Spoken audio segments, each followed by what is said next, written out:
अभी जो इंडिया और यूएस के बीच में पंगे चल रहे हैं, ये एज एक्सपेक्टेड था। कई बार कहेंगे यूएस हमारा फ्रेंड था, Trump was a friend of Modi, इतने अच्छे टर्म्स चल रहे थे, everything was perfectly fine. Suddenly क्या हो गया? ट्रेन पटरी से कैसे उतर गई, जो कि राइट ट्रैक पे चल रही थी। और मैं हमेशा एस्ट्रोलॉजी में एक वर्ड यूज करता हूँ, and that is nothing called as दशा। दशा बदली, दिशा बदली। हम्म सी मून की दशा थी अभी तक। मून की दशा थी, मोदी भाई साहब ट्रैवल कर रहे थे कहाँ? यूएस। इंडिया के चार्ट में मंगल की दशा आई, मोदी भी मंगल की तरफ शिफ्ट हुआ। जैसे ही मंगल की दशा स्टार्ट हुई है, पहले हमारे पाकिस्तान से पंगे हो गए। और अब जो यूएस जो मित्र बन के हमारी मदद करने की कोशिश कर रहा था, आज वो हमारा शत्रु बन के बैठा है।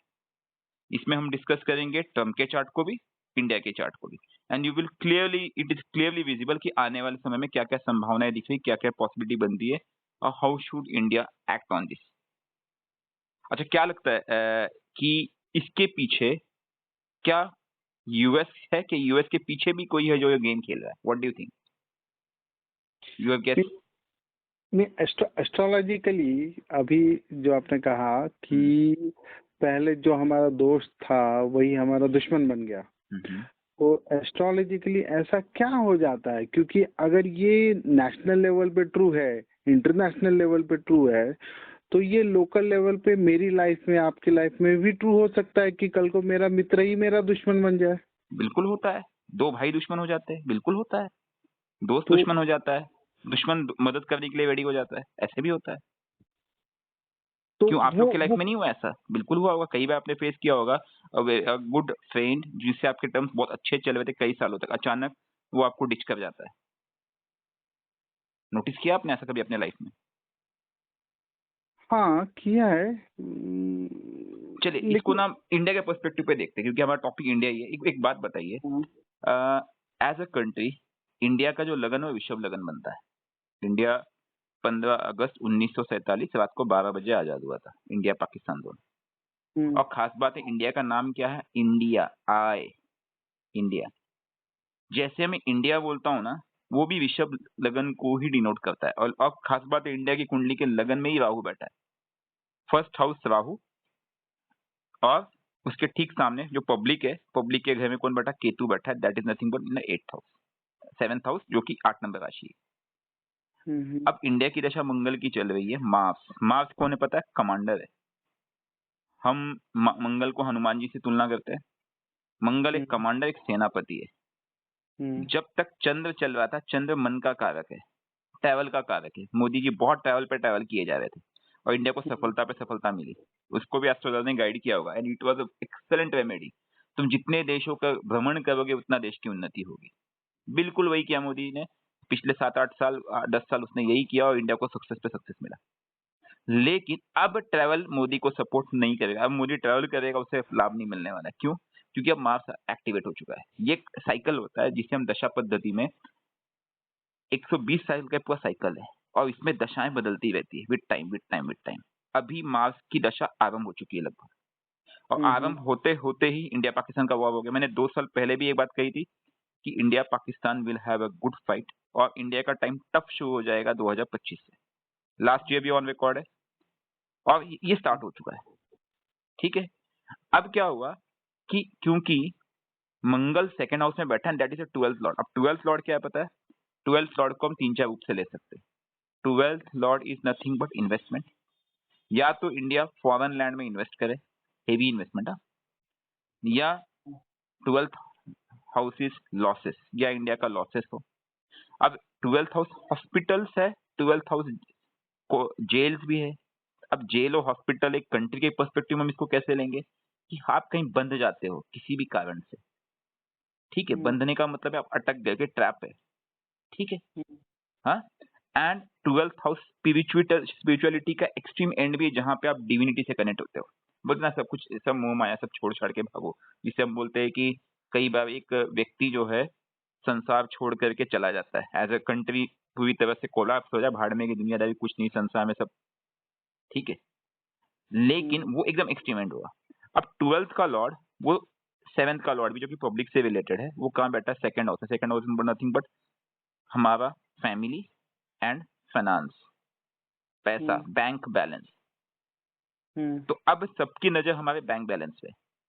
इंडिया के पास $700 बिलियन है, 696 697 के आसपास है, ठीक है, क्लोज टू 700। तो सबकी नजर उस पैसे पे है कि इसके पास कितना पैसा है। जैसे ही मंगल की दशा आरंभ हुई, सबकी नजर हमारे पैसे पे गई, ठीक है जी। अब उस पैसे पे नजर सबसे पहले किसकी पड़ रही? अब मैं बोलता हूँ यहाँ पे डोनाल्ड ट्रंप को मैं क्यों ले रहा हूँ। डोनाल्ड ट्रंप मेष लगन वाला, सॉरी सिंह लगन वाला है। सिंह लगन मतलब लॉयन, शेर, ठीक है। बट उसकी सबसे बड़ी विडंबना है कि उसकी कुंडली में जो उसका लग्नेश अर्थात सिंह राशि का लॉर्ड सूर्य वो बैठा है राहु के साथ। सन प्लस राहु मतलब उसकी भूख, वो किस राशि में बैठा है? वृषभ में, जो कि इंडिया के चार्ट का लगन है। इसीलिए वो यहाँ पे और ट्रिगर कर रहा है। और उसकी दशा जुपिटर की चल रही है, अगेन वो भी सेकंड हाउस में बैठा हुआ, उसको भी पैसे की लालच है। अब इसको मैं अगर इंडिया की कुंडली में देखूं ना, इंडिया की कुंडली को आप ध्यान से देखोगे मंगल राहु के नक्षत्र में। अब मैं बताऊं असली खेल क्या हुआ है, जो मैं डिकोड कर पा रहा हूं। इस ट्रैप के पीछे ट्रंप नहीं है, इसके पीछे कोई और है। अब अगर मेरा कैलकुलेशन कहता है इसके पीछे सऊदी अरेबिया है, इसके पीछे कतर है, इसके पीछे मिडिल ईस्ट के देश है। हाँ, अब मैं बताता हूँ कैसे, और ये आने वाले समय में आपको साबित भी हो जाएगा। अब रीड बिटवीन द लाइंस, इसको मैं डिकोड भी कर रहा हूँ तो राइट मिल रहा है। इंडिया में पहलगाम अटैक होता है, राइट। पहलगाम अटैक होता है, उसके 15 दिन 20 दिन के बाद इंडिया पाकिस्तान पर अटैक करता है, और सिर्फ पाकिस्तान को नहीं ठोकता है, अमेरिका के अर्सेनल, जो अमेरिका के न्यूक्लियर वेपन से उसको भी उड़ा देता है, नूर खान एयरबेस, जिसके कई चीजें। उसके बाद उस दिन तक मतलब इंडिया अटैक करता है तब भी यूएस हमारे साथ खड़ा था। जैसे ही इंडिया पाकिस्तान यूएस के वेपन्स को उड़ाता है, वैसे ही यूएस भी खड़ा हो जाता है। सऊदी और यूएस दो कंट्री ऐसे थे जो बहुत पीछे लगे कि आप सीज फायर करो, सीज फायर करो, सीज फायर करो, राइट।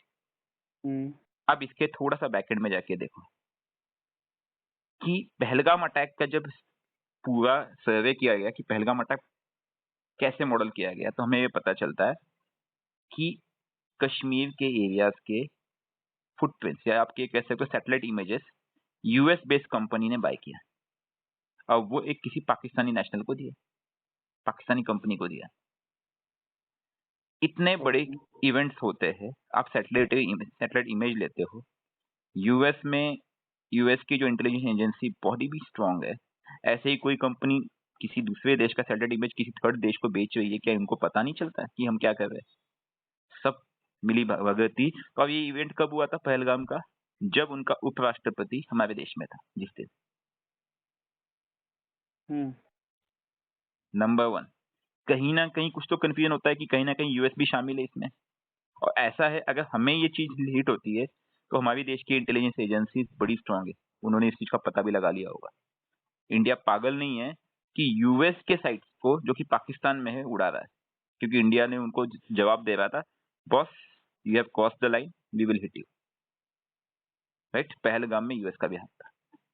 अब इसको दूसरे एंगल से देखते हैं। यूएस का president Donald Trump Saudi Arabia आता है, कतर आता है। अब थोड़ा सा मैं इसको ना एस्ट्रोलॉजिकली लिंक करूंगा, थोड़ा सा जियोपॉलिटिकल इवेंट्स पे देखते हैं। Saudi and Qatar has promised them $2000 billion, मतलब $2 trillion plus investment in coming 5 to 10 years। हाँ करेक्ट, क्योंकि उनकी रिसेंटली एलन मस्क का विजिट हुआ था सऊदी में। सुन तो लो, आपको पता है सऊदी अरेबिया के पास फॉरेन रिजर्व कितना है? कितना है? नहीं, 450-500 बिलियन डॉलर के आसपास होगा। इंडिया से कम ही है, इंडिया के पास 700-500 बिलियन डॉलर है। जिसके पास 400-500 बिलियन डॉलर में मान लेता हूँ, 500 बिलियन डॉलर के आसपास का रिजर्व है, वो कंट्री कतर जैसी कंट्री जिसके पास 350-400 बिलियन डॉलर है, वो दोनों मिलकर के $2.5 ट्रिलियन कैसे देंगे उसको 5-7 साल में? क्या ये प्रैक्टिकली पॉसिबल लगता है? 1 ट्रिलियन मतलब 1000 बिलियन। ये पैसा आएगा कहां से? ये पैसा तभी उनके पास आ सकता है जब उनको पास पैसा आएगा। देखो मेरे पास पैसा आएगा तभी मैं आपको दूंगा, सऊदी के पास और कतर के पास पैसा आएगा तभी वो अंकल ट्रम्प को देंगे ना। अब उनके पास पैसा कहां से आएगा? जो उनका प्रोडक्ट है उसका सेल बढ़े, और उनका प्रोडक्ट क्या है? Oil and gas. या तो उसका प्राइस बढ़े या तो उसकी सेल बढ़े। इंडिया एंड चाइना सबसे बड़ा मार्केट है वर्ल्ड में, क्योंकि वर्ल्ड की मेजर पॉपुलेशन यही रहती है, 30+। एग्रीड। अब इंडिया जो अपने रिक्वायरमेंट्स है उसको फुलफिल करने के लिए इंडिया 20% इथेनॉल ब्लेंडिंग कर रहा है, फॉर काइंड इन्फॉर्मेशन इस समय, अप टू 20%, कहीं पे 10 to 15, 10, 15, 20 इस रेंज में।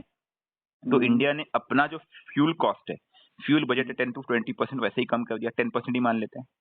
दूसरा इंडिया ने क्या किया, इंडिया का 40% ऑयल इंपोर्ट रशिया से आने लगा। लॉस किसको हुआ? मिडिल ईस्ट की कंट्रीज को हुआ।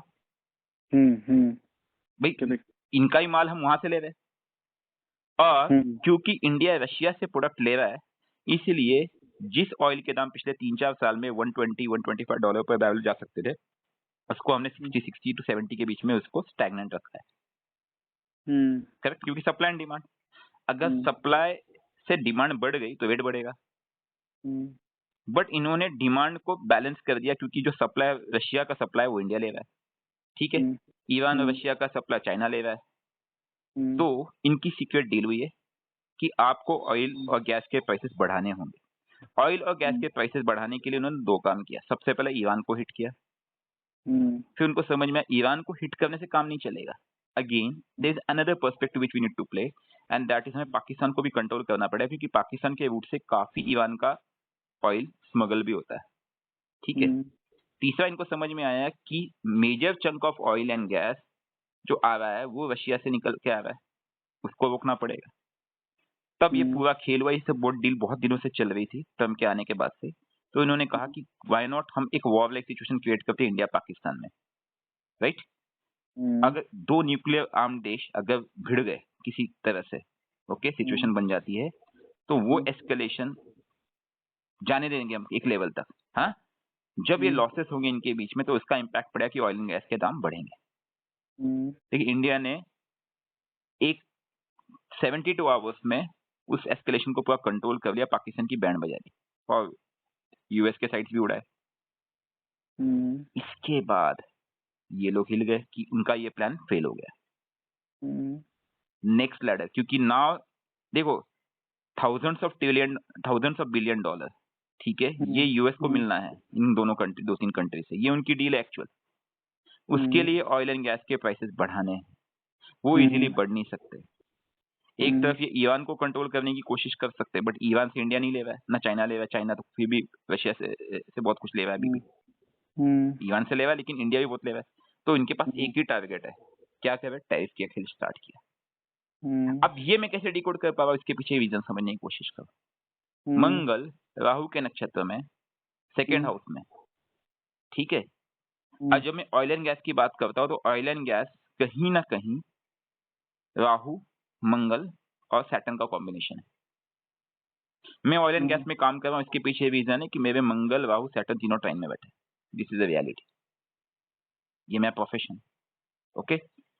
अब ऑयल एंड गैस फील्ड की जब मैं बात करता हूँ, आप अगर इंडिया के चार्ट को भी डिनोट करते हो तो मंगल के राहु के नक्षत्र में, ओके, सेकेंड हाउस में ऋषभ लगन की कुंडली बनती है, मंगल की दशा है, ओके। अब राहु लगन कुंडली में, लगन में ही बैठा हुआ है, ऋषभ लगन में, जो कि खुद के बॉडी में बैठा है। अब राहु किसको डिनोट करता है? एनी अदर रिलीजन, स्पेशली जो मुस्लिम रिलीजन है। तो मुस्लिम कंट्री यहाँ पे इन्वॉल्व होते दिख रही है मुझे, ठीक है। और सऊदी स अगेन जो डिनोट करता है किसको, राशि को पता है? हाँ, स डिनोट करता है कहीं ना कहीं मकर को, जो इंडिया के चार्ट में वो 9th हाउस में डिनोट करता है, जो कि लगन के टाइम में। अब यहाँ पे एक नया खेल ट्विस्ट हुआ, डील्स इनके बीच हुई। और ऐसा मत समझो कि ये डील हमारी गवर्नमेंट को पता नहीं होगा, हमारी गवर्नमेंट में भी वहां पे भी अच्छे एस्ट्रोलर्स बैठे हुए हैं, उन्होंने भी गाइड किया होगा। और एस्ट्रोलर्स ना सही, Modi the spiritual person, plus इनके पास इनके इंटेलिजेंस भी है, इनको कुछ ना कुछ तो इनपुट हो गए, तभी तो झुक नहीं रहे। They know what's the plan.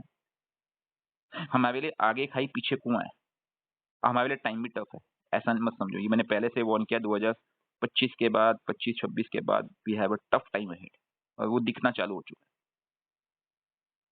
And we need to be on alert mode.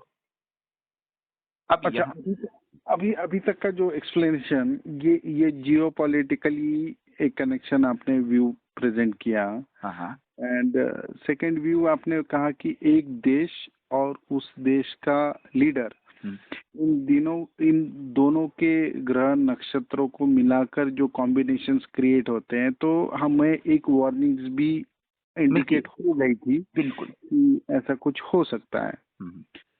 तो एक एक एक एक और व्यू है कि यूएस ऐसा क्यों कर रहा है, क्योंकि देखो पिछले 6 महीने में यूएस ने इंडियन स्टूडेंट्स को बंद कर दिया, वीजा ब्लॉक कर दिया, तो इंडियंस को वहां से निकालने भी स्टार्ट हो गए कि अब वापस जाइए। तो ये ट्रम्प क्यों कर पा रहा है? तो एक एंगल ये भी कहा जाता है कि जो उनकी डिपेंडेंसी थी इंडियंस पर, कि जो इनके सॉफ्टवेयर इंजीनियर जो हमारे होते थे, तो उन्होंने अभी आर्टिफिशियल बॉट्स क्रिएट कर लिए हैं, जिस वजह से ये Indian software engineers will be replace by this bots. Okay. तो इसलिए ट्रम्प को वो कॉन्फिडेंस आ गया है उनकी इंडस्ट्री से कि अब हमें इंडियन सॉफ्टवेयर इंजीनियर्स की जरूरत नहीं है, इंडिया की डिपेंडेंसी कम है, तो इसलिए ये टैरिफ वॉर उस पे, क्योंकि जिस तरह से उन्होंने ट्वीट किया था वो बहुत ही ब्लंट था कि यूएस और रशिया और इंडियन इकोनॉमी पर, तो वो बहुत ही ब्लंट ट्वीट किया उन्होंने। तो ये उनको ये हिम्मत उनको जो एकदम जैसे जैसे समझ जाओ कि कहते हैं ना कि या तो वो बहुत ऊपर जाने वाले हैं, या तो फिर कहीं वो भी किसी रिसेशन का बड़ा शिकार होने वाले हैं। तो उनके देश को लेकर आपका क्या व्यू है एस्ट्रोलॉजिकल कि वो कहाँ जा रहे हैं? इसमें ना 2 चीजें हैं, ये एक क्वेश्चन वैलिड है। पिछले कुछ महीनों पहले वी कैन से बहुत जबरदस्त इवेंट है एस्ट्रोलॉजिकली। 3 प्लैनेट को मैं बहुत इंपॉर्टेंट रोल प्ले करते हुए देखता हूँ, जो भी वर्ल्ड में जो भी गेम चेंजिंग इवेंट होता है। वो है 3 क्या, यू कैन से 4 प्लैनेट है। एक है राहु केतु। अब राहु केतु को 2 प्लैनेट समझो या सिंगल प्लैनेट समझ लो कि दोनों एक ही एंटिटी है, ठीक है। दूसरा है जुपिटर एंड सैटर्न। अब पिछले कुछ दिनों में 2-3 चीजें हुई। मार्च अप्रैल के आसपास, आई थिंक मार्च में हमारा जो हुआ उसके पहले आप देखोगे कि एक ट्रांजिट होता है जबकि सैटर्न राहु एक दूसरे को कनेक्ट करते हैं, ठीक है।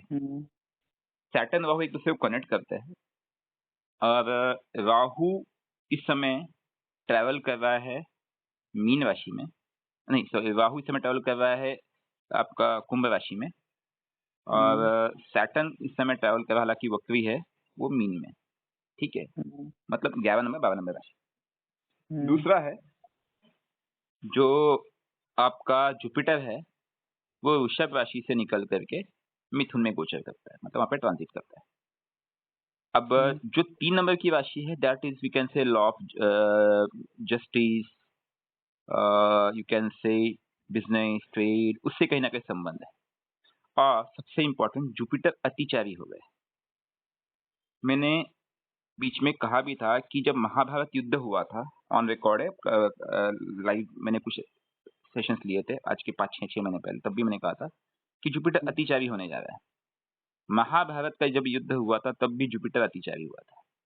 अतिचारी का मतलब है जुपिटर की स्पीड बढ़ गई। तो कैसा होता है कि मैं स्लो चल रहा हूँ, मैं स्लो स्पीड में हूँ, तो आई कैन वॉच यू, मैं आप पे नजर रख सकता हूँ।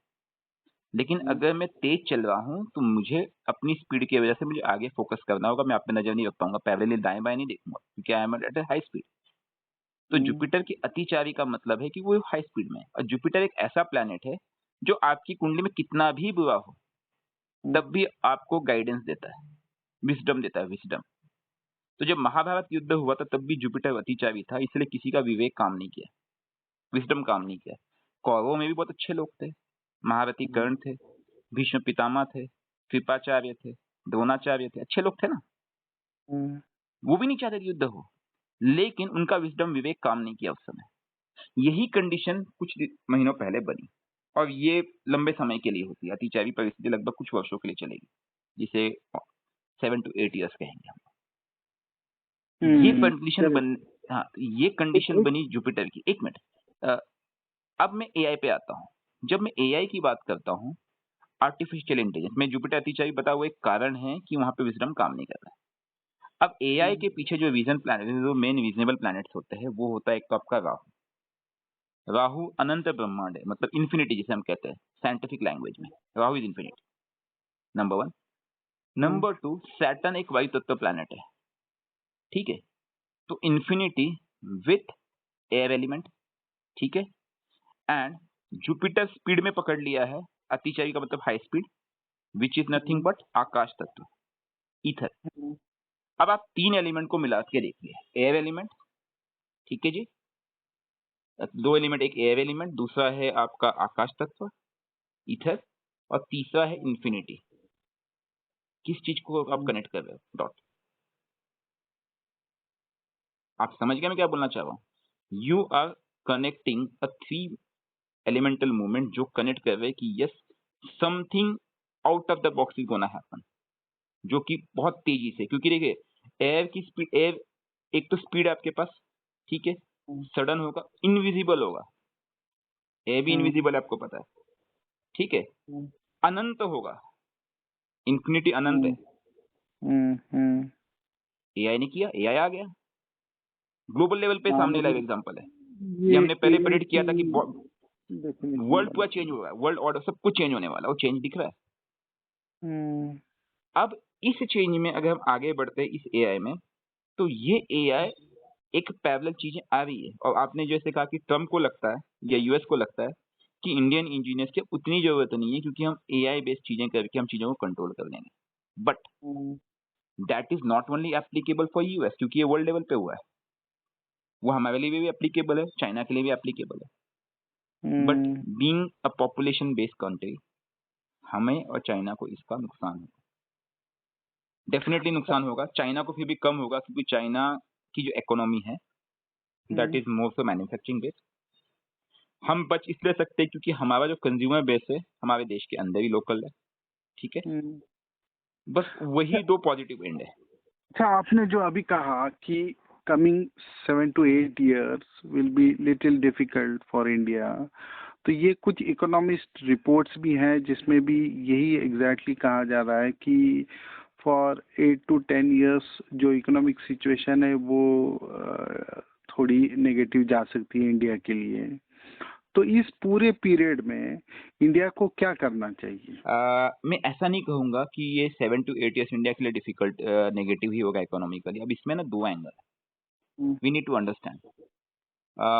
एक एंगल ये है कि again going back to astrology, second house में मार्स बैठा है जो कि कमांडर है, सेनापति। तो अब यहाँ डिपेंड करता है कि सेनापति ही इसको बचा सकता है। देखो मैं एक छोटा सा उदाहरण देता हूँ। जब मेरे साथ एक, जब आपके साथ लाइफ में कोई इवेंट होता है ना, तो इवेंट में मैं दो रूल पे को फॉलो करता हूँ हमेशा। एक, उस प्लेनेट के कारक को पकड़ता हूँ। जैसे मेरे पिताजी की तबीयत ठीक नहीं थी, कुछ 2 साल पहले की बात है, तो मैंने देखा यार, कुछ दिन देखा, फिर मुझे ट्रिगर हुआ, मैंने चार्ट देखा, मैं बोला ओके, पिता का कारक कौन है? सूर्य है। मैंने कारक को पकड़ा, संडे फास्टिंग स्टार्ट कर दी और उनके हेल्थ में सुधार आ गया। उदाहरण दे रहा हूं मैं छोटा सा। तो एक है कारक, दूसरा होता है जो बहुत इंपॉर्टेंट चीज है, डिस्पोजिटर। वो कारक का डिस्पोजिटर कौन है? अभी हमारे केस में कारक कौन बन रहा है? दशा लॉर्ड मंगल, मार्स जो कि कमांडर है। अब यहाँ पे एक चीज जो इंडिया बहुत पॉजिटिवली कर रहा है, जो इंडिया ने कर दिखा ऑपरेशन सिंदूर में, वो क्या दिखाया कि हमारे इंडियन मेड हथियार। हाँ, इंडिया डिफेंस एक्सपोर्ट पे फोकस कर रहा है, दैट इज एक्सेलेंट।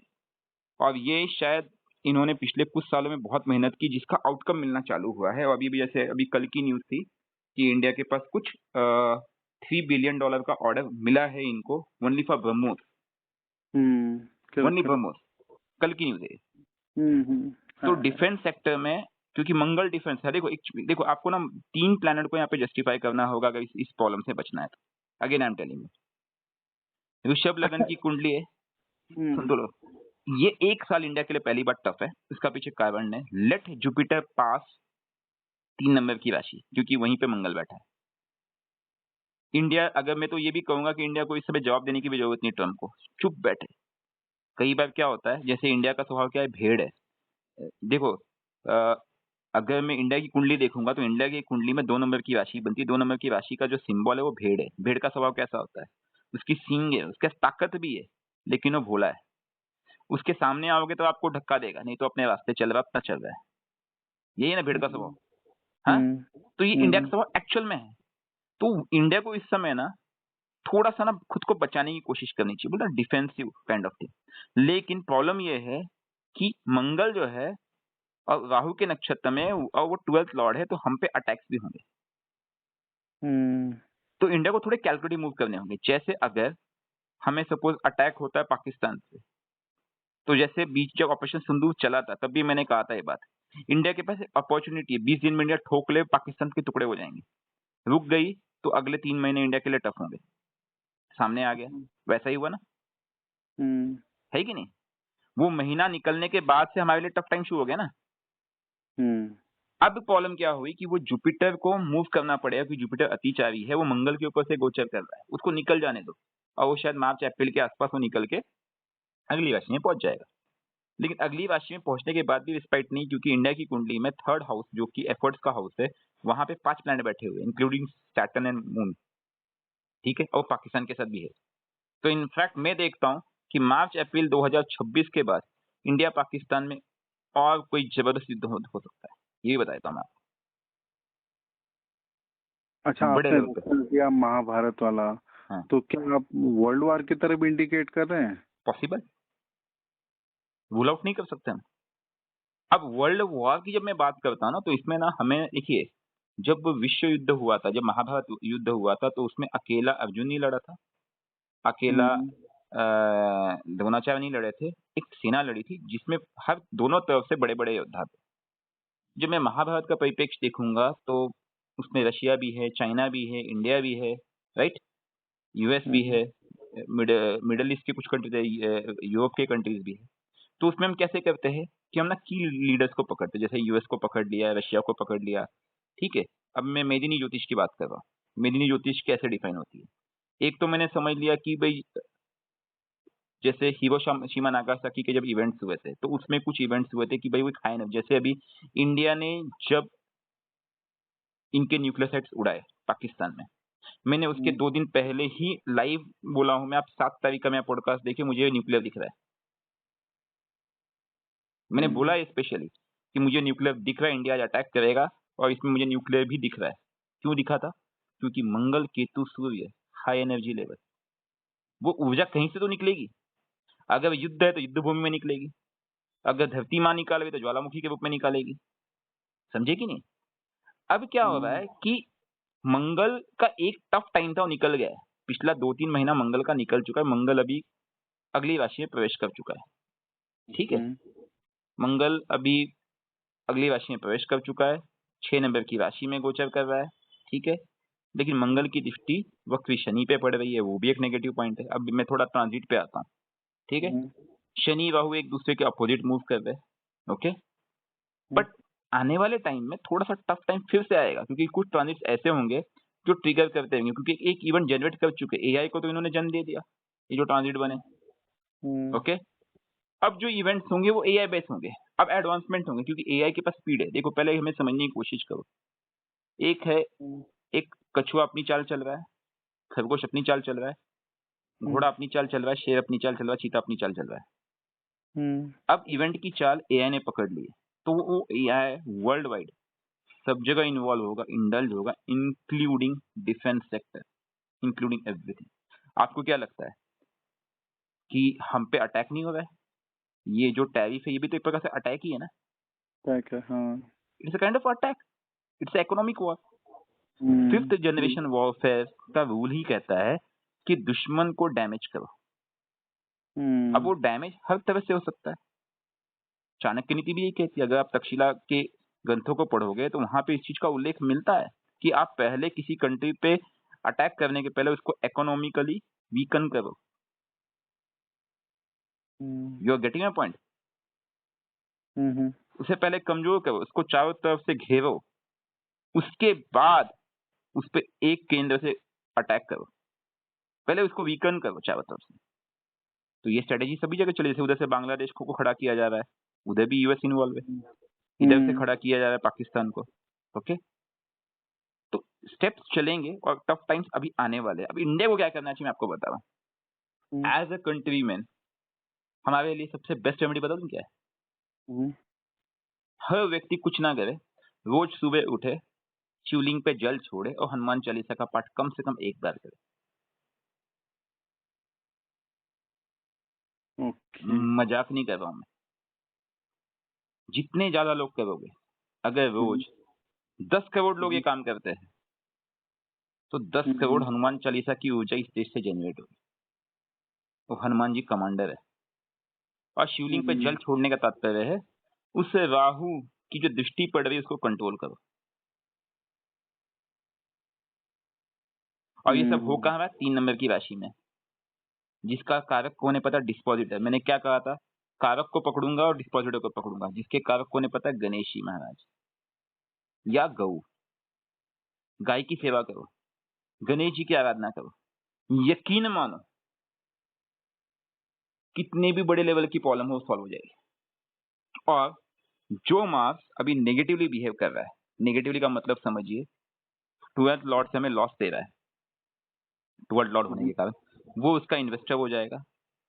हम वर्ल्ड लेवल पे एक्सपोर्ट करने लगेंगे। अगर इंडिया को इस समय ग्रो करना है तो इंडिया के पास एक ही ऑप्शन है, machinery, artificial intelligence based machinery, क्योंकि राहु इन्वॉल्व हो गया, ध्यान रखना। ठीक है, एजुकेशन बेस्ड चीजें, क्योंकि मर्क्यूरी के डिस्पोजिटर घर में हम लोग। ठीक है, हमें जितना एक्सपोर्ट करने की कोशिश करेंगे उतना हम सक्सेसफुल रहेंगे। अगर हमने वो नहीं किया तो ये भी संभावना है कि देश के इतना हेवी लॉस हो सकता है कि हमें टुकड़े भी हो सकते हैं। क्योंकि आने वाला समय है ना, केवल मंगल से मुझे दिक्कत नहीं है, मंगल का राहु की दशा आएगी, क्या करोगे? आने वाले 20-22 साल टफ है। You are getting my point? हाँ, तो उस दृष्टि से जो बेस्ट रेमेडी पॉसिबल है वो ये है। अब आप बोलोगे कि यार ये तो सबको समझाया नहीं जा सकता, तो दूसरा पर्सपेक्टिव क्या है? दूसरा पर्सपेक्टिव है बिल्कुल, आर्मी को क्योंकि स्ट्रेंथन करो। कल को मोदी जी ऐसे नहीं ना कर सकते कि सुबह उठ के सबको बोल दे कि भाई हनुमान चालीसा करो। वो नहीं बोल सकते, हम आप तो कर सकते। जब मैं बोलता हूँ मिशन केतु, तो मिशन केतु क्या है? वो यही तो है। हम अपने लेवल में उस अध्यात्म को लिंकेज कर सकते हैं लोगों तक, और ये काम करता है। मैंने कई बार इसको आजमाया अपने जीवन में। ठीक है, अब इसमें एक चीज और कहूंगा मैं इसमें। अब आप बोलोगे कि एस्ट्रोलॉजिकली बिल्कुल सही है, लेकिन समझो दूसरा विकल्प क्या है? दूसरा विकल्प है Mangal is your army, arms and ammunition machinery. Rahu is AI, Rahu is advancement, infinity. ठीक है, एंड बैठे कहाँ हैं? 3 नंबर की राशि में। कहीं ना कहीं जब मैं एक तरफ गणेश जी को बोल रहा हूँ, तो गणेश जी क्या थे? एक विद्वान, एक रिसर्च भी था। रिसर्च, हमें research with infinity level, AI level, technological level और मशीन और आर्मी आर्मामेंट्स मशीनरीज इन पे करनी होगी। अगर हमने इसको कर दिया तो ये भी एक सॉल्यूशन है। मतलब हमारा फोकस कहाँ होना चाहिए? जैसे बल्क में करो, बड़े लेवल पे करो। आज इंडिया कुछ ना करे, 10 लाख ड्रोन बना ले एआई बेस, वो भी तो एक आर्मी हुई ना। बिल्कुल, government has taken excellent steps. मैं बोलता हूँ गवर्नमेंट ने जब अग्निवीर लाया, ठीक है, क्योंकि मैं एस्ट्रोलॉजिकल चीजों को देख रहा था, लॉन्ग टर्म के लिए बहुत अच्छा प्लान था। क्योंकि जो बजट देखो, आज की जो लड़ाई है, अभी मुझे बताओ, इंडिया पाकिस्तान का छोटा सा 72 आवर्स का हुआ कौन सामने से लड़ाई किया? कोई नहीं। तो आज की जो लड़ाई है, हमें आर्मी चाहिए, लेकिन एडवांस आर्मी चाहिए। कौन सा? 10 लाख ड्रोन खड़े कर दो एआई बेस बंदूक। अभी जैसे इंडिया ने अभी एक couple of weeks back India ने एक रिसर्च सक्सेसफुली किया है कि आपका drone it will be with आपका कुछ AK-47 और मिसाइल के साथ। ठीक है, तो वो जाएगा, ड्रोन उड़ रहा है, वो मिसाइल फायर करेगा टारगेट पे। मतलब एक प्रकार से एक उड़ता हुआ आर्मी तो है, एक उड़ता हुआ आदमी है जो आप गोलियां चला रहा है, बंदूक मिसाइल दाग रहा है। क्यों? सही कह रहा हूं? हाँ, ये तो टेक्नोलॉजी है अब। स्टार वॉर्स की जब हम बात करते हैं तो वो इंडिया अगर ये एक दूसरा विकल्प है, और मैं ये कहूंगा कि इंडिया को दोनों विकल्प को पैरेलली काम करना चाहिए। एज ए सिटीजन हम सेकंड विकल्प पे काम नहीं कर सकते, फर्स्ट विकल्प पे काम करें, राइट?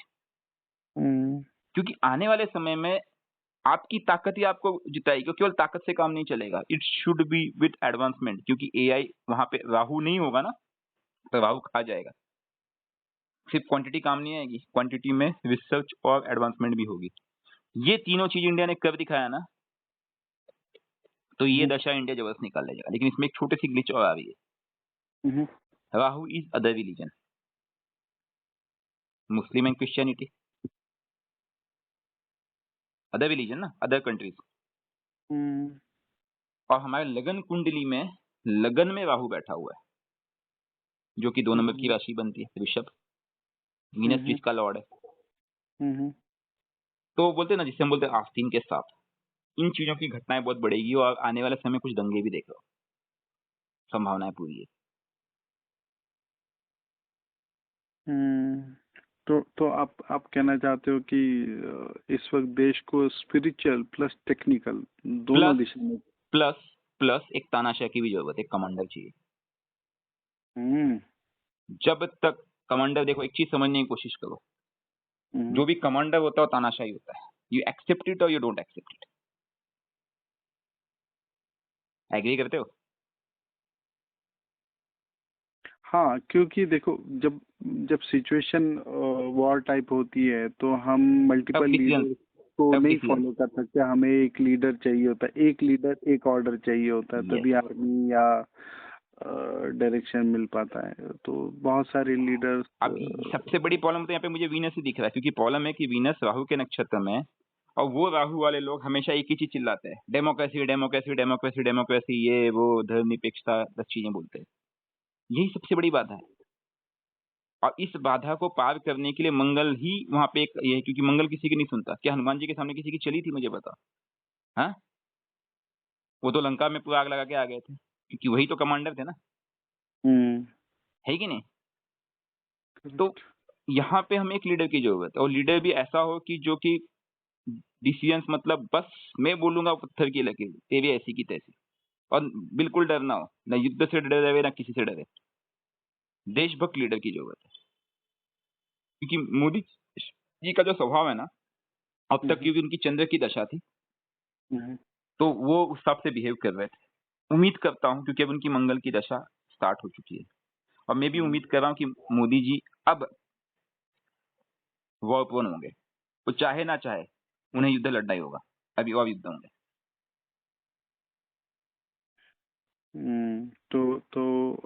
तो हमें मोदी जी जब युद्ध लड़ रहे हैं एज ए कमांडर, तो एज ए सिटीजन हमें भी उन्हें कंट्रीब्यूट करना चाहिए हमारा स्पिरिचुअली कंट्रीब्यूशन बहुत सिंपल है, प्लस टेक्निकली। हमारा कंट्रीब्यूशन बहुत सिंपल है, मैं सीधा सीधा बोलूंगा। हम्म, कुछ मत कीजिए, सोसाइटी को इकट्ठा कीजिए, ठीक है? हम्म, हम्म, सुबह शाम हनुमान चालीसा का पाठ कीजिए, ठीक है? गणेश जी की वंदना कीजिए, और शिव जी पे जल छोड़िए, या ओम नमः शिवाय का जाप कीजिए।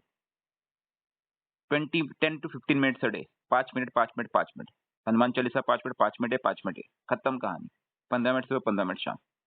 यकीन मानो वो जो ऊर्जा निकलेगी ना, हम्म, तो आपको क्या लगता है? अच्छा, मैंने हमेशा आप लोगों से पैरेलल वर्ल्ड की चर्चा की है, राइट? हम्म, आपको क्या लगता है युद्ध भूमि में केवल हम लड़ते हैं? बस ये आपकी गलत फहमी है।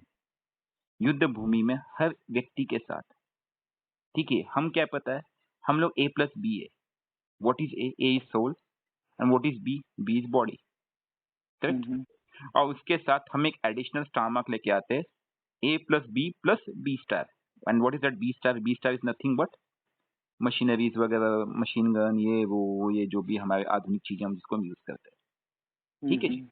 वेपन। तो अब A+B+B स्टार में डिसीजन मेकर कौन है? ए है, डेफिनेटली सोल। क्योंकि हम जब बोलते हैं वो सोल निकल जाता है, हम बोलते इसको बॉडी बोलते हैं। हम्म, व्यक्ति या कुछ भी नाम हो, भाई बॉडी को ले जाओ। कर्नल साहब हम्म, मर गए ना, हम ये नहीं बोले कर्नल साहब को ले जाओ, बोलेंगे इस बॉडी को ले जाओ। Hmm, we need to understand that. अब ऐसे ही अगर आप देखोगे तो हम हर व्यक्ति के साथ ए जो फैक्टर है वो बहुत सारे, एक तो उसका खुद का ए फैक्टर है प्लस उसके साथ a star a race to infinity तक सोल्स पॉसिबल है। समझने की कोशिश करो, उसके साथ किसी का 10, किसी का 5, जिसे हम पित्र कहते हैं। हम्म, किसी के साथ प्रेत होंगे, किसी के साथ पित्र होंगे, किसी के साथ देवता होंगे।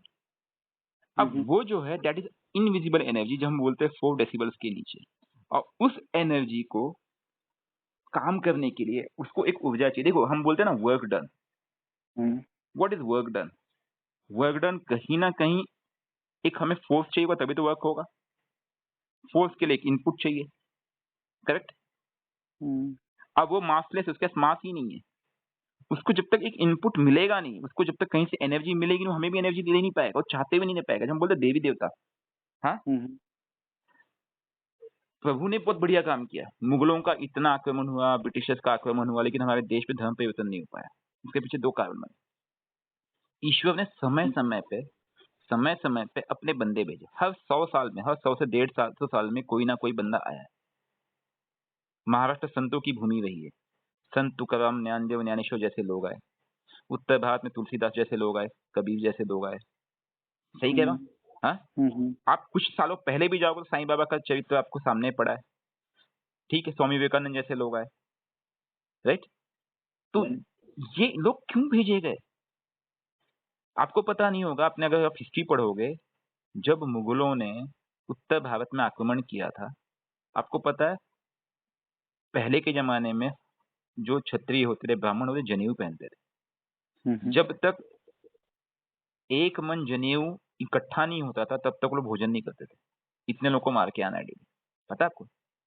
हाँ, औरंगजेब। हाँ, कई लाख लोग मरे थे स्पेशली उसी राम मंदिर के लिए। हम्म, लेकिन उन्होंने अगर हंसते हंसते प्राण लिए तो कुछ तो शक्ति होगी उनके पास भी, तभी तो उनके पास वो इतनी दृढ़ता थी कि हम राम को नहीं छोड़ेंगे, भले हमें मार दो। मतलब हम्म, लाखों लोग कटने को तैयार हो गए। जैसे में इतिहास पर बहुत छेड़छाड़ की गई है। ये हिस्ट्री में बहुत कम जगह आपको मिले, कुछ किताबों में उल्लेख मिलेगा इसका, बट जैसे ये हुआ है। उसमें से भी कुछ लीडर्स थे जिन्होंने लड़ाइयां लड़ी है बहुत जबरदस्त, ठीक है। और उसी के दौरान फिर हमारे उसकी के आसपास, क्योंकि वो शक्ति कहाँ से मिली? तुलसीदास जी के रामचरितमानस से। आज भी उत्तर भारत में अवध के आसपास पहुंच जाओ आप, हर दूसरे गांव में आपको कहीं ना कहीं रामायण, अखंड रामायण का पाठ करता हो मिलेगा, किसी ना किसी घर में। मानते हो बात? यस। तो वो जो शक्ति थी वो कहीं ना कहीं थी। जब आप किसी को स्मरण करते हो ना, एनर्जी को बुलाते हो, देखो हम एनर्जी को कैसे कनेक्ट होने के हम कुछ माध्यम है। एक है आपकी स्पीच, मतलब हमारे सेंसेस, देखना, बोलना, सुनना, बहुत सीधी सी बात है। आप जब किसी चीज को बुला रहे हो, जब आप किसी चीज को सुन रहे हो, तो उसका इफेक्ट आपके सबकॉन्शियस माइंड पे जा रहा है। लेकिन आप किसी को बुला रहे हो तो उसका इम्पैक्ट पे शरीर पे जाता है। क्यों? क्योंकि वो वाइब्रेशन आप क्रिएट कर रहे हो। उसके बाद ये तो केवल भौतिक कनेक्शन की बात है। अब उस कनेक्शन से ऊर्जा देना, जब ऊर्जा देने की बात है तो हमारे पास कुछ विधियां दी गई है। हम जैसे दीपक जलाते हैं, हम हवन करते हैं, करते नहीं करते? हाँ, हम जल का माध्यम लेकर के तर्पण करते कई बार पितरों को।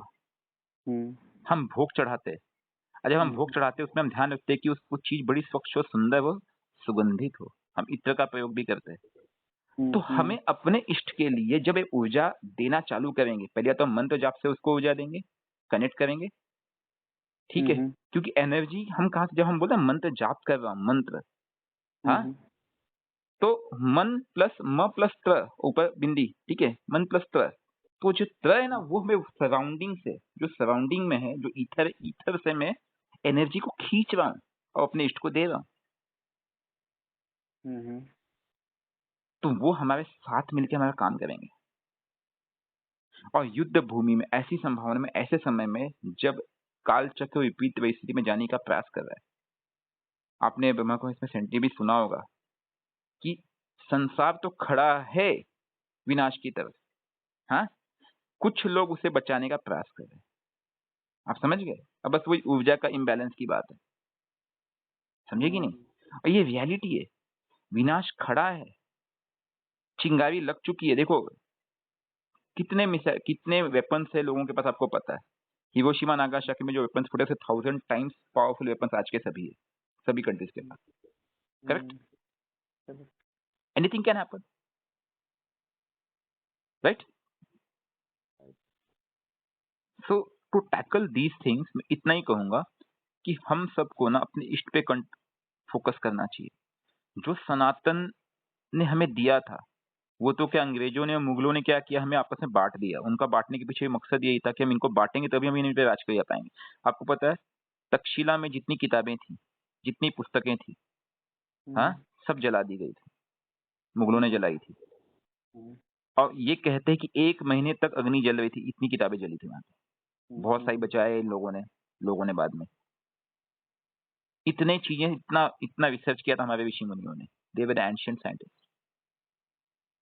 और यही कारण है उन्होंने पूरा इतिहास ही खत्म करने का प्रयास किया, इसलिए हमें बांटा गया। भाई आप लोअर जात के हो, आप चामार हो, आप क्षत्रिय हो, आप ये हो, आप वो हो। क्यों? क्योंकि वो हमें डिवाइड करना चाहते। और मैं एक ही चीज हमेशा कहता हूँ, ये लोगों के दिमाग में ना मैं डालने की हमेशा कोशिश करता हूँ कि ब्राह्मण वो है जिसको ब्रह्म का ज्ञान है, राइट ना? ब्रह्म क्या? नॉलेज। जिसके पास नॉलेज है वही ब्राह्मण है। इसका संबंध किसी भी से नहीं था, ये ब्रीड करके भरा गया बाद में ताकि हमें डिवाइड कर सके। पूजा करने का अधिकार सबको है, मंत्र जप का अधिकार सबको है, लेकिन प्रॉब्लम कहाँ होती पता है क्या भाई? मुझे एक चीज बता, सबसे ज्यादा कन्वर्जन कहाँ हुआ? जहां पे, एक चीज बताओ, कंपेयरिंगली आप देखोगे ब्राह्मण लोगों से ज्यादा कन्वर्जन नीचे लेवल पे हुआ है। इसके पीछे रीजन है क्योंकि उनके पास उसका नॉलेज ही नहीं था और उनको उस नॉलेज से पहले दूर किया गया, साइंस से दूर किया गया। जब वो साइंस से दूर हो गए तभी कन्वर्जन होगी। कन्वर्ट कहाँ हुए? पहले बौद्ध धर्म में हुए, राइट? उसके बाद क्रिश्चियनिटी और मुस्लिम्स में हुई। उस बिलीफ को ही खत्म किया ना, उस साइंस को ही उनके दिमाग से निकाल दिया। जब साइंस ही निकल गया, उनको पता ही नहीं कि मंत्रों से होता है कि, उनको पता ही नहीं कि कितना बड़ा साइंस है, कनेक्ट से क्या होता है, क्या करेंगे? गलत तो नहीं कह रहा?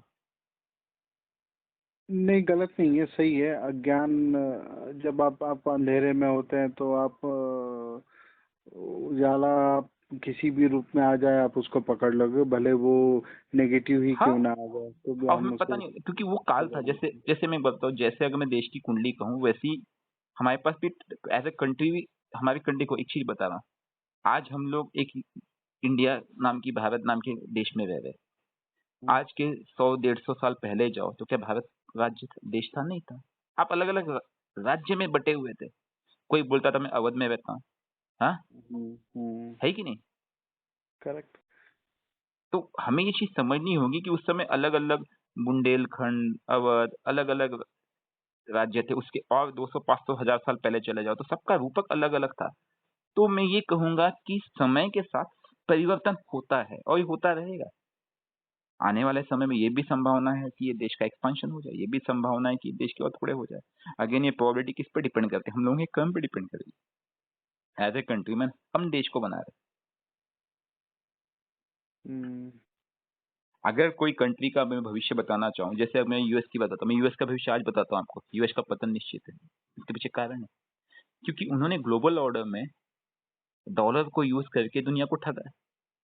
अगर आप इतिहास देख लो, उन्होंने डॉलर के वर्चस्व को, अपने वर्चस्व को बचाने के लिए हर 4 साल 5 साल में एक युद्ध लड़ा है। और भी युद्ध ताकतवर से नहीं लड़े कभी वो। उनके युद्ध की नीति ऐसी है, किसी कंट्री को पकड़ो जिससे हमें फायदा, उसको ठोक दो। दुनिया में इन्फ्लेशन लाओ, डॉलर का वेट बढ़ाओ। यही हुआ ना करेक्ट। भाई? Iraq, Iran, Libya, Saddam Hussain की बात करें, किसी ना किसी कारण से करते। बोलो ना रशिया से लड़े, नहीं लड़ेगा। चाइना से लड़े, नहीं लड़ेगा, right? Apart from only one place उन्होंने अपनी आर्मी भी नहीं भेजी और चाइना भी वही नीति फॉलो कर रहा है। तो आपको नहीं लगता ये यूक्रेन वॉर में भी यूएस ही है? पहले उसे नाटो में बुलाया, फिर उसको रशिया के सामने परोस दिया। यस, बिल्कुल। इट वाज मैं अभी भी बोलूंगा कि मोदी से एक छोटी सी गलती हो गई जब उसने कहा था ना कि this is not an era of war in front of Putin. वो शायद गलत किया, मुझे अभी भी लगता है। क्योंकि देखो कैसा है कि पुतिन अपनी लड़ाई लड़ रहा है, आपको पता है कि वो हमारा दोस्त है। आप यहाँ पे साधु के प्रवचन नहीं दे सकते युद्ध भूमि में खड़े होकर। गलत तो नहीं कह रहा हूँ? नहीं नहीं। हाँ, नहीं। आपको बोलना भी था तो अकेले में बोलना था। दुनिया के सामने नहीं बोलना चाहिए। आपने साधु बनने की एक्टिंग की जो आपको बैकफायर कर रहा है आज। गलत तो नहीं कह रहा? नहीं तो आपने बहुत अच्छा कनेक्ट किया। जैसे एस्ट्रोलॉजिकली जो देश का लीडर होता है उसका इफेक्ट भी देश पे पड़ता है। इनफैक्ट मैं ये कहूंगा कि एस्ट्रोलॉजिकली देश अपना लीडर खुद चुनता है। देश अपना लीडर खुद चुनता है।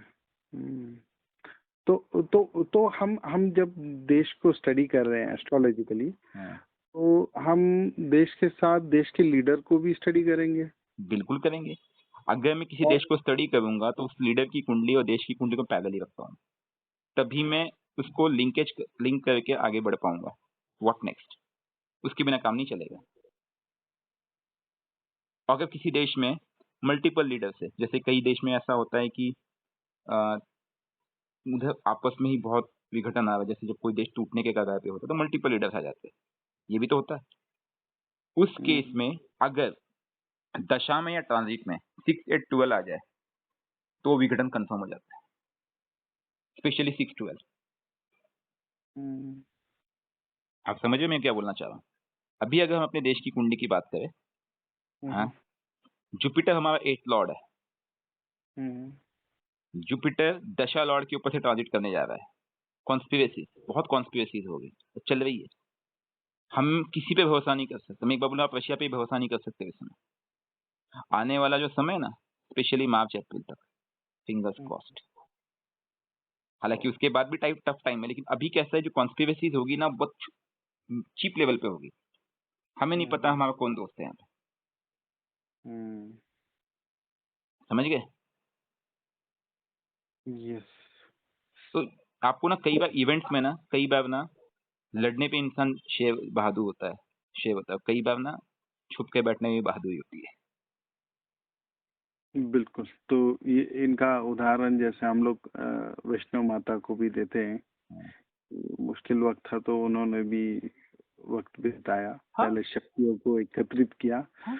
युद्ध में आ गए। भाई पांडव का भी तो वही है। तो अज्ञातवास क्यों गए थे? वो शक्तियां एकत्रित कर हाँ, रहे थे। बिल्कुल बिल्कुल।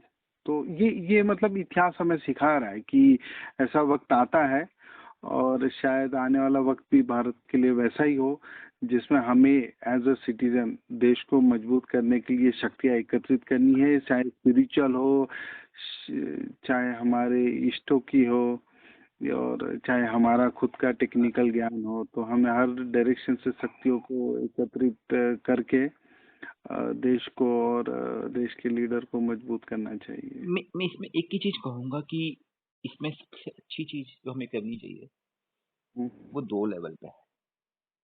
एक ना, हमें अपने संस्कार परिवर्तन करने होंगे, क्योंकि अगर मेरे संस्कार परिवर्तन नहीं होंगे तो ना मुझे दिशा मिलेगी, ना मेरे द्वारा किसी को दिशा मिलेगी। इनफैक्ट मैं लोगों को मिसगाइड ही करूंगा। और संस्कार परिवर्तन मेरे कर्म से होंगे। तो मेरा जो सबसे इम्पोर्टेंट है वो मुझे अपने आप को चेक करके अपने आप का रूटीन में लाना पड़ेगा। जैसे कई बार मैं लोगों को कहता हूँ, यार आप डेली मंदिर जाओ, क्योंकि चार्ट बोल रहा है। अब ये एक सुनील जी बहुत अच्छा सब्जेक्ट आपने निकाला है कि संस्कार परिवर्तन होना चाहिए। लेकिन मेरे ख्याल से यह हमें एक अगले पॉडकास्ट के लिए एक विषय मिल चुका है कि ये जो सोशल मीडिया है और जो मोबाइल है, ये आपको नहीं लग रहा है कि हमारे देश के संस्कार, हमारे देश के पिलर्स और फाउंडेशंस को पूरी तरह से बर्बाद कर रहा है? हाँ, मैं एक बात बोलूं, पिछले 2 महीने से, 2 क्या लगभग 1 महीने से आपने नोटिस किया होगा मैं अपना मोबाइल बंद ही रखता हूँ, राइट? यूजुअली बहुत रेयर खोलता हूँ। उसका कारण है, मैंने अपने फेसबुक को लॉगिन किए हुए 1 साल से ज्यादा टाइम हो गया होगा, नंबर 2। नंबर 3, मैं व्हाट्सएप पे भी जल्दी अवेलेबल नहीं होता। व्हाट्सएप कॉल किसी के आ गई तो आ गई, ठीक है। जो फैमिली वाले उनके पास तो दूसरा नंबर, वाइफ का नंबर, वो लोग कॉल कर लेंगे। मैं खुद को ये पाता हूँ, जब मैं वैष्णो देवी जाता हूँ तो वहाँ पे नेटवर्क नहीं होता, मैं 2 दिन फुल रिलैक्स होता हूँ। क्यों? मैं और मेरे इष्ट। फोन नहीं चलना, कोई टेंशन नहीं। मुझे ना सेल्फी की आदत है, ना फोन की आदत है। मैं अपने माँ और मैं तो बेसिकली मैं उन 9 ग्रहों को कहीं ना कहीं कनेक्ट कर रहा हूँ अपने आप से, पॉजिटिवली करने का प्रयास करता हूँ। बट मेजर इस सब्जेक्ट पे नसरुल जी डेफिनेटली हमें अगले पॉडकास्ट पे बहुत डिटेल में बताना चाहिए हमारे लिसनर्स को भी कि हम कैसे हमारे संस्कारों को वापस रीडेवलप किया जाए, जो नेक्स्ट जनरेशन है, जो करंट जनरेशन है, उसे कैसे हम वापस कनेक्ट करें हमारे रूट से। बिल्कुल करेंगे, और ये आवश्यक है, क्योंकि क्या हो रहा है कि एक तो संस्कार परिवर्तन है, और संस्कार परिवर्तन के बाद सनातन का कनेक्ट है। ये सेकंड पॉइंट बहुत इंपॉर्टेंट है। फर्स्ट स्टेप नहीं होगा तो सेकंड स्टेप नहीं हो पाएगा, क्योंकि क्या हो रहा है, हम ना सीधा सेकंड स्टेप पे जा रहे हैं। लोगों को कह रहे हैं पूजा करो, ये करो, वो करो, उसको इसकी पता एहसास ही नहीं है कि इसके बेनिफिट क्या है, उसको पता ही नहीं कि इससे क्या मिलेगा। अभी मैं अगर ये कहूँ कि हमने छोटा सा एग्जांपल देखा था, खैर उसकी चर्चा यहाँ पे करेंगे नहीं अभी क्योंकि पर्सनल हो जाएगा, कि जो चीजें माइक्रो लेवल पे है, यानी जो चीजें पैरेलल वर्ल्ड में है, वो उन चीजों से आप कनेक्ट कर सकते हो। हमारे ऋषि मुनियों के पास वो शक्ति थी कि वो भूत भविष्य में झांकते थे, वो कर्म पे यकीन रखते थे, उनको पता था भविष्य में क्या होने वाला, तब भी वो केवल कर्म करते थे। उस सनातन को हमें समझने की आवश्यकता है। उस सनातन को समझने के लिए हमें उसके लायक बनना होगा। देखिए, आप अगर उसके लायक नहीं होगे ना, तो आप उसका मिसयूज करोगे। इसीलिए संस्कार पे फोकस करने की जरूरत है। इसीलिए इन्होंने, अंग्रेजों ने क्या किया, सबसे पहले गुरुकुल नष्ट किए। क्यों गुरुकुल नष्ट किए? वही तो जड़ थी। उन्होंने रूट पे ही काम किया पहले। हमारे देश में कितने गुरुकुल बचे? ना के बराबर। संस्कार तो वही देते थे। सुबह उठना, 5 बजे उठना, वंदना करना, पूजा पाठ करना। हाँ, अगर व्यक्ति 4 साल भी गुरुकुल जाके आता तो उसे उसको संस्कार मिलते, फिर सुबह उठ के पहले अपने माँ बाप की सेवा करता, अपने घर की सबकी करता। आज बच्चे कितने बजे उठ रहे? 9 बजे, 8 बजे। नहीं तो सुनील जी, इस विषय पे और डिटेल में बात करेंगे, बिल्कुल लेकिन बिल्कुल करेंगे। हम वापस हमारे विषय पे आते हैं। एक आखिरी सवाल सिर्फ आपसे, आप क्लोजिंग स्टेटमेंट कुछ बताइए इस पे कि हमने करंट सिचुएशन इंडिया की या ग्लोबल सिनेरियो की आपने बहुत अच्छे से स्पिरिचुअली, एस्ट्रोलॉजिकली और करंट अफेयर्स, ग्लोबल अफेयर्स, इसको आपने बहुत अच्छे से कनेक्ट किया। तो मैं बस कुछ बुलेट चाहता हूँ कि as a astrologically, as a engineer, as a technical, as a global researcher, आप क्या टॉप 3 संदेश देना चाहेंगे कि भाई हमें क्या परिवर्तन करना होगा ताकि आने वाला वक्त इंडिविजुअल के लिए और देश के लिए बेहतरीन हो जाए? 2 चीजें हैं। सबसे पहला है कि हमें सनातन से फिर कनेक्ट करना पड़ेगा, और उसके लिए भी सबसे इम्पोर्टेंट है हनुमान जी और शिव जी के शरण में चले जाओ। रुद्र ही बचाएंगे इस समय। रुद्र का काल चालू हो चुका है। अगर मंगल एक्टिव है तो रुद्र आरंभ हो चुके हैं। तो अब आप रुद्र के किसी भी अवतार को पकड़ लीजिए, भले भैरव जी को पकड़िए, शिव जी को पकड़िए, ठीक है, अवघड़ को पकड़िए अगर आप नकारात्मक रूप में भी पकड़ना चाहते हैं तो। और सबसे बेस्ट कहूंगा हनुमान जी को पकड़िए, क्योंकि उनके पास अष्ट सिद्धि नवनिधि के दाता है, समस्त शक्तियों के भंडार है, विवेक भी है, ज्ञान भी है, उनसे मजा हुआ कोई नहीं है। उनको पकड़िए, नंबर 1। नंबर 2, क्योंकि मंगल एक ऊर्जा है, हमारे शरीर में जो ब्लड है वो भी मंगल है। आप देखोगे अगर मंगल नेगेटिव चला तो आने वाले समय में ब्लड से संबंधित दिक्कतें बढ़ेगी लोगों को, ब्लड विकार। और उसके कई संबंध बनेंगे, क्योंकि अभी इसके वजह जुपिटर ट्रांजिट कर रहा है। अभी आप देखोगे आने वाले समय में आपको मैक्सिमम केसेस नजर आएंगे कोलेस्ट्रॉल रिलेटेड प्रॉब्लम के। ये आ रहे हैं सुनील जी, जैसे अगर आप पिछले देखें कि काफी यंग जनरेशन में आजकल हार्ट अटैक सुनाई दे रहा है। क्यों आ रहा है? क्योंकि आप खुद देखिए ना, मंगल और जुपिटर अपना खेल रहे हैं इस समय। ये होना ही होना है। तो इंसान को अपने हेल्थ पे भी फोकस करना है। तो हेल्थ पे फोकस करने के लिए, क्योंकि शुद्ध वायु तो कहीं नहीं बची, शहरों में रहते हैं हम सब, ठीक है। मैं ये भी नहीं कहूंगा कि आप वॉक कीजिए। तो मुझे लगता है सबसे बेस्ट तो सेकंड रेमेडी वो कहूंगा, fasting on Tuesday if possible. Either Tuesday, मंगल या मंडे, दोनों में से एक तो पकड़ ली, क्योंकि मंडे भी मैं बुद्ध को ही मानूंगा, शिव जी को ही मानूंगा। शिव जी, तो मंडे या ट्यूसडे में से एक दिन का आप उपवास कीजिए। और उपवास कब करना है? दिन में करना है। सुबह से लेके रात तक भोजन मत कीजिए। अगर आपको हेल्थ इश्यूज है तो बात अलग है, उसका भी फोकस रखिए। कई बार लोग डायबिटिक है, ब्लड प्रेशर है, कई दिक्कतें है। लेकिन अगर पॉसिबल तो फास्ट कीजिए। फास्ट में आप फल वगैरह खा सकते हैं, पानी पी सकते हैं, ठीक है। ये देश के भी हित में और आपके हित में भी होगा। And last but not the least, ठीक है, मैंने सनातन की बात कर ली, ठीक है, फास्टिंग की बात कर ली। संभव हो प्रैक्टिकली उस साइंस से कनेक्ट कीजिए, क्योंकि मंगल वो कनेक्ट है, बेसिकली साइंस का कनेक्ट है, मशीनरी का कनेक्ट है, और मंगल राहु के नक्षत्र में उस टेक्नोलॉजी का कनेक्ट है, और बुद्ध के डिस्पोजिटर में, मतलब कहीं ना कहीं उससे रिसर्च कीजिए। हमें अपने बच्चों को समझाना पड़ेगा research base, not bookish knowledge. उस रूट पे काम करना पड़ेगा, उस केतु पे काम करना, उस जड़ पे काम करना होगा, और सब पे, क्योंकि आप सिर्फ स्टूडेंट्स की नहीं, आप भी स्टूडेंट हो, हम भी आज भी आप भी सीखते हो, पढ़ते हो, आप इंडस्ट्री में हो, आपको भी कई जगह दिक्कतें आती है, आपको लगता है आज भी मुझे कुछ पढ़ने की जरूरत है, रेफर करने की जरूरत है, आज भी हम करते हैं, राइट? तो this is applicable for all. ये सक्सेस का मूल मंत्र होगा इस समय। ग्रेट सुनील जी, बहुत बहुत अच्छा लगा, बहुत अच्छा लगा। आज का पॉडकास्ट बहुत ही बेहतरीन रहा है, और मैं ज़रूर चाहूँगा कि हमारे लिसनर्स हमें टॉपिक दें, हम भी ग्लोबल पर्सपेक्टिव, नेशनल पर्सपेक्टिव और इंडिविजुअल पर्सपेक्टिव और एस्ट्रोलॉजिकली इन चीज़ों को कैसे कनेक्ट करें, और इस पे रेमेडीज आइडेंटिफाई करें, स्पिरिचुअल रेमेडीज जो बहुत आसान है, जैसे आपने कहा मंगलवार का उपवास सीधा हमें शिव जी से कनेक्ट कर देंगे, और हनुमान जी का बहुत बहुत बहुत बढ़िया सॉल्यूशंस आपने दिए, जो बेसिकली हमारे ट्रेडिशनली हम कर ही रहे हैं, बस उसे दोबारा एक्टिवेट करना है। मैं ये भी कहूँगा कि पूरा कंट्री इस समय केवल टेक्निकल फील्ड को कनेक्ट कर लेना, तो भी दुनिया हिल जाएगी, क्योंकि मंगल आया, एक्टिव हुआ है, टेक्निकल विद एआई। मतलब हम लोग ना रोबोटिक्स में ज्यादा फोकस करें, क्योंकि रोबोटिक्स भी तो वही है। हाँ बिल्कुल, सीरियसली कह रहा हूं, हम दुनिया को हिला देंगे। मैं तो ये कहूंगा कि एज ए कंट्री, एज में अगर गवर्नमेंट सुन रही है, उनको एक सजेशन है मेरा कि आप रोबोटिक्स पे जितने कोर्सेस लॉन्च कर सकते हो कीजिए, रोबोटिक्स पे यूनिवर्सिटीज लाइए कंट्री में, एडवांस रोबोटिक्स। देखिए 2 साल में 3 साल में आपको नजर आ जाएगा कि दुनिया हिला दी हमने। टाइम वही है, तो वही है कि right move at the right time.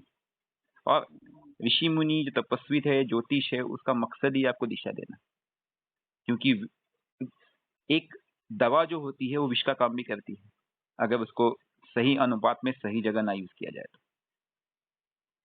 और एक विष दवा बन जाती है अगर उसको सही जगह लगाया जाए तो, क्योंकि विष की काट विष ही होती है। सुनील जी बहुत बहुत धन्यवाद। धन्यवाद। ये पॉडकास्ट रिकॉर्ड करने के लिए और बहुत वैल्यूएबल इंसाइट देने के लिए। थैंक यू, धन्यवाद।